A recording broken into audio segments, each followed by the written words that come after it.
let's talk about the other bat that's ruffling a lot of feathers lately, especially with some recent developments that we may or may not go into fully. But we've known that the Batgirl movie is coming. I believe it's still coming out 2022. It's not like the Blue Beetle movie, which, quick aside for that, Blue Beetle is no longer coming to HBO Max, or this year. It's now, unfortunately, coming out next year to theaters, baby! I'm Also, so quick happy. side tangent, Josh, before we hopped on to record this, Xolo Maridueña, who plays Jaime Reyes in the movie and plays Miguel in Cobra Kai, talked about that he has done costume fittings for Blue Beetle already. And you want to know something, Josh? It's a practical suit. Yes! Ugh, I can flip the table right now. It's a good thing Josh is sitting down. I'm so, dude. I'm so excited for Blue Beetle. Anyway, Now that he's tongue-tied, let's get back to the Yeah. thing that's much more complicated, which is the Batgirl, which is still coming out this year on HBO Max, and lately running into a bit of controversy. So we know Ben Affleck is not coming back to the Batman after the Flash movie. He has said that he is done with IP movies, so the DCEU needs a Batman. Well, they're bringing back Michael Keaton, which is a weird choice. They said that we already know he's coming back for the Flash, but apparently Michael Keaton will be the Batman in the Batgirl movie with JK Simmons as Commissioner Gordon, with Brendan Fraser as Firefly. This complicates things quite a bit. Also, I think this is the only place to really talk about this, because I don't want to make it its own separate news topic, because I don't fully believe these sources at all. But the Michael Keaton replacing Ben Affleck already caused a bit of a stir. And then maybe 2 or 3 days ago, even more stuff was stirred up with some rumors revolving The Flash. Now, spoiler alert for The Flash, if this is true, I doubt this just because I think it's too stupid to believe, but supposedly The Flash will retcon away everything from the Snyderverse. It will make Keaton the Batman of the DCEU, with him handing off the reins to the Batman mantle to Batgirl, and Supergirl will be the new Superman of the DCEU going forward. So this Batgirl movie supposedly will be the origin of our new Batman going forward. I don't believe these Flash rumors. I don't trust the sources that they're coming from. There's a lot of stuff that kind of is conflicting information within these rumors. But those rumors aside, this news was not received well, because I think people were under the impression, since JK Simmons is coming back, that Ben Affleck would be coming back. And I can understand that position, but Ben Affleck made it clear that he's not coming back. That being said, I don't particularly want Michael Keaton in this, not because I don't think he's a great Batman, but because it overly complicates things when it doesn't need to be. This should have just been another multiverse movie in the DCEU. Matt Reeves is Batman. The reason why people are looking forward to that is it has no continuity. It's its own pocket universe. Do the exact same thing with this. People are like, well, you got JK Simmons. He's a variant. We'll just say he's a variant. Make this its own separate thing. Make it its own Batman. Or just don't have a Batman. Batgirl, I think, is a strong enough element character that you don't need Batman necessarily. Having Michael Keaton in this makes it a little more complicated here. Now, we've asked for many a years to have a Batman Beyond movie. I'm worried that a Batman Beyond story will be grafted onto a Batgirl movie, and that already is rubbing Josh the wrong way, as it rubbed me the wrong way. But, Josh, Michael Keaton in the Batgirl. Okay, so here's the thing. To be clear here, I don't hate Michael Keaton returning as Batman. I don't hate Michael Me Keaton. neither. I think for the Flash, it's a great idea. I don't even hate it with him being Batman in the Batgirl universe. First of all, I want to talk about that rumor that you just said about this is the origin story for this Batgirl becoming Batman. If that was the case, why is it on HBO Max? That's exactly my thinking. Like, if it's that big of a deal, why is it that they don't trust it in a theatrical release? That just seems like an awfully big story thing to do behind such a large paywall.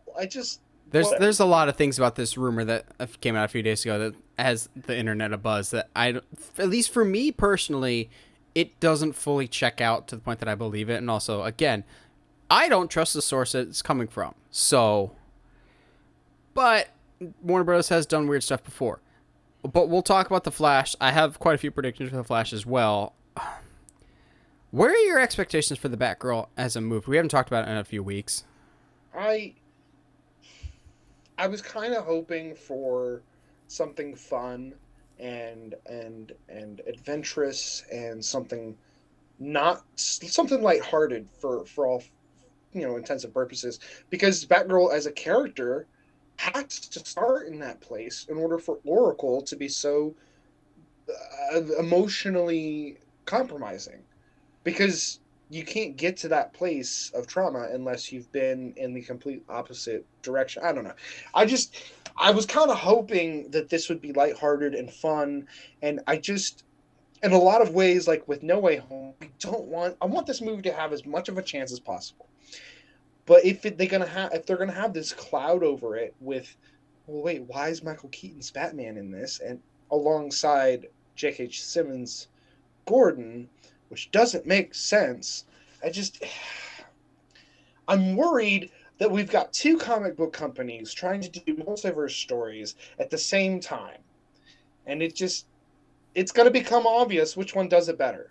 It's going to be very clear very fast.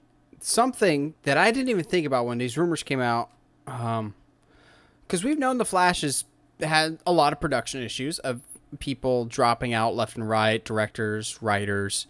But from my understanding, from even the earliest incarnations of the Flash movie, it was always meant to be a Flashpoint story. So yeah. I don't think it's new that it's going to be undoing some stuff. That's the point of Flashpoint. No. I do find it interesting. I forget where I saw this, so I can't take credit for it. But some people were pointing out, is this a last-ditch effort from Warner Brothers / AT&T to kind of reset things before Discovery takes over? Because let's not forget, that merger is supposed to go through this year, in which case Discovery has joint custody, which maybe it's just me, but I trust Discovery a whole lot more with the property than Warner Bros. And people are like, well, how do you know? Discovery hasn't really done anything like this.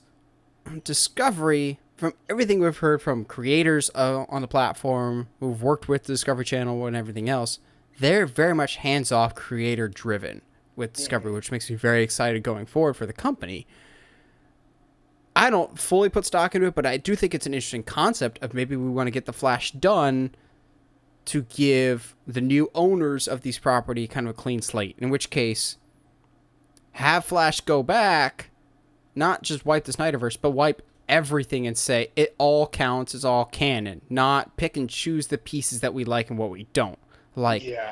You can still pick and choose, but don't just pick and choose individual moments you don't like. You can pick and choose the elements that you like to keep going forward, but don't just as much as I don't like the Snyder stuff, you can't just pick and choose specific moments, which is what one of the rumors is. Specific moments from past DC movies will be retconned. I'm going, so you're making the Flash movie just to fix plot holes in previous movies? Like that sounds dumb. So I am curious if there's any validity to where it just want to get this Flash movie done, so that way when Discovery or whatever wants to do with it, they have a clean slate to work from. Then make it a clean slate. Justice League Dark Apocalypse War is a fantastic animated movie, one of the best animated movies they've ever done. That wiped the slate clean at the end of that movie. Then guess what the very next movie was? Superman Man of Tomorrow. Great animated movie, but that was a completely different art style, very different tone, which could be a sequel to Justice League Dark Apocalypse War, but more than likely it's not, and it's a completely rebooted, fresh universe. Do that! I think Warner Bros. Is too invested in this to admit, okay, we done goofed. We can't do a full reboot. That's what Flashpoint's for. Do a soft reboot, but it's even on a soft reboot, it seems like it's more vindictive of trying to erase the Snyder stuff than doing an actual proper soft reboot. Yeah, and that's even as someone who's not that big a fan of the Snyderverse, multiverse theory is one of those things that, like, you either go all in or you don't do it. Yeah, Either you you can't. go full fledged, you can't half it. It's not you. It will not work if you half it. As much as I don't like a lot of what Snyder did, you can't just pick and choose specific things to change because Mhm. then it just gets messy and unorganized very, very quickly. Yeah, it just doesn't make sense as a story arc. You can't. I don't know. I don't know, and it makes me worry for Batgirl because this is a movie that needs to be on its own. It needs to be for the character itself. Needs to have a self-contained adventure. Just I don't know. Don't want it to become something bigger than it needs to be.